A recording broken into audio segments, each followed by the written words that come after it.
세계에서 처음으로 국회 안에 수소 충전소가 들어섭니다. 앞으로 수소 경제 활성화에 탄력이 붙을 것으로 보입니다. 현장인 이리나 기자입니다. 올해 초부터 수소차를 몰기 시작한 전병철 씨. 조용한 승차감은 물론 5분 충전으로 최고 600km까지 달릴 수 있는 점이 무엇보다 만족스럽습니다. 일반 차량 같은 경우에는 이제 차량이 시동이 걸려서 차량이 운전하면서 진동 같은 것들이 느껴지는데 이 차량 같은 경우에는 차량도 잘 나가고 조용하고 되게 좋은 것 같습니다. 첨단 기능과 짧은 충전 시간, 친환경 연료가 장점으로 떠오르면서 수소차 판매가 급격히 늘고 있습니다.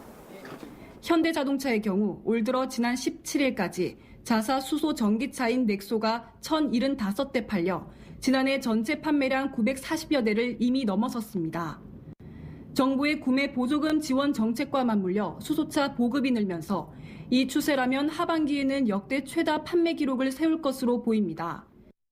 이렇게 수소차 수요가 늘면서 수소 충전소 확충이 시급한 과제로 떠오른 가운데 정부는 올해 초 규제 샌드박스 제도의 1호 사업으로 서울 도심 4곳의 수소 충전소 설치를 허용했습니다.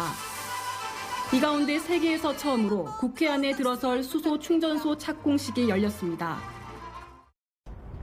국회 정문과 의원회관 사이의 이 부지에는 오는 8월쯤 수소차 충전소가 들어서게 됩니다.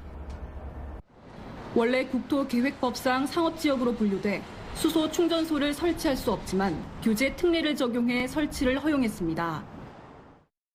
입법기관으로서 불필요한 규제들을 혁신하고 새로운 성장 동력을 확보하는 데 국회가 앞장서는 모범이 되고 우리나라가 앞으로 다가올 미래의 수소차 세대를 앞장서기 위해 국회와 정부, 민간 모두가 함께하는 협력의 상징이 될 것입니다. 정부는 촘촘한 충전망 구축을 목표로 2022년까지 300여 개의 충전소를 세운다는 계획입니다. 지난달에는 고속도로에도 충전소 3곳이 개장했고 올해 안에 총 10곳이 더 들어서는데 수소 하이웨이 구축도 눈앞으로 다가왔습니다. 많은 국민들이 수소에 대해 갖고 있는 불안감으로 인해 확산이 지연되고 있는 것이 현실이기도 합니다. 8월까지 국회에 수소 충전소를 차질 없이 설치함으로써 국민들에게 수소 충전소에 대해 갖고 계신 불안감을 해소하는 데 기여할 수 있을 것으로 기대를 합니다.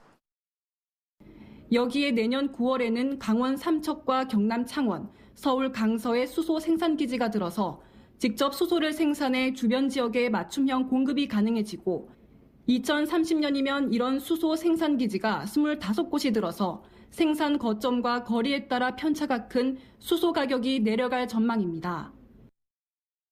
현재 수소는 킬로그램당 8,000원대의 가격대를 형성하고 있습니다. 정부의 충전소 인프라 조성이 계획대로 진행된다면 2030년에는 킬로그램당 4,500원에 공급받을 수 있게 됩니다.